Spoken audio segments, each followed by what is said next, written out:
السلام علیکم ورحمۃ اللہ وبرکاتہ۔ جب ہم اپنے آپ کو ایک بہتر مسلمان بنانے کی کوشش کرتے ہیں، دین پر صحیح پریکٹس کرنے کی کوشش کرتے ہیں، تو اکثر ہمارے اپنے چاہنے والے کچھ ناراض سے ہو جاتے ہیں، کیونکہ اب ہمارے طور طریقے ان سے مختلف ہو گئے ہیں۔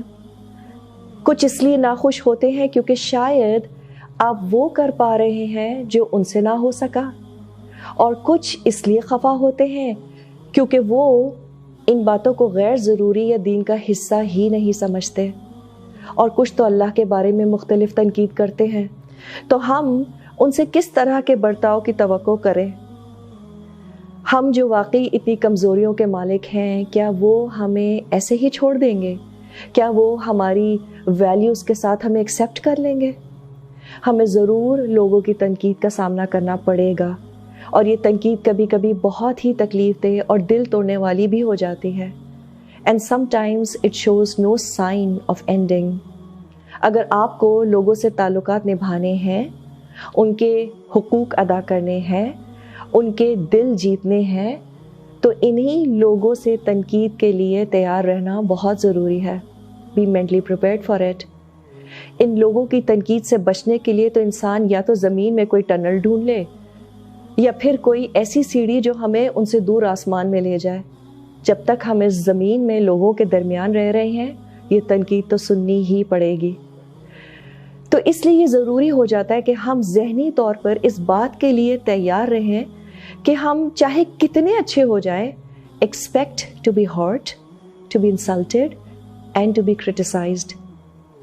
لیکن وہ شخص جو زمین پر بیٹھا ہوتا ہے، کیا وہ گر سکتا ہے؟ So why do we make ourselves so vulnerable in front of them؟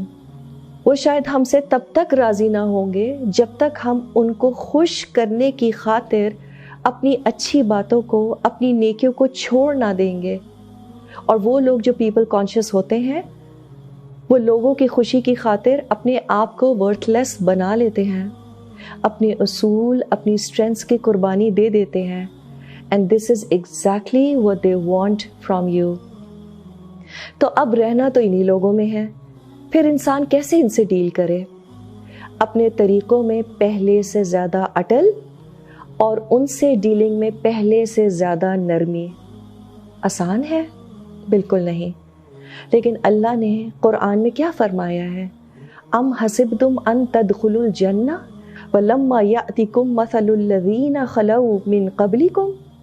کیا تم لوگوں نے یہ سمجھ رکھا ہے کہ یوں ہی جنت میں داخل ہو جاؤ گے، حالانکہ ابھی تم پر وہ سب کچھ نہیں گزرا ہے جو تم سے پہلے ایمان والوں پر گزرا تھا؟ تو ہمیں کون سی بدر اور احد کی جنگیں لڑنی ہے؟ کوئی آپ کا زیادہ سے زیادہ کیا بگاڑ سکتا ہے؟ کچھ سخت الفاظ، کچھ بے رخی، کچھ مذاق اڑانا، that's it۔ So if you are wounded by their words, forgive them in the most beautiful manner. Love and care for them even more.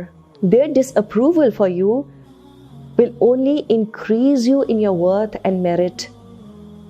آپ ان کو چپ تو نہ کرا پائیں گے، لیکن آپ اپنے ایمان کی اسٹرینتھ کی وجہ سے ضرور اپنے اس راستے پر آگے بڑھتے چلے جائیں گے۔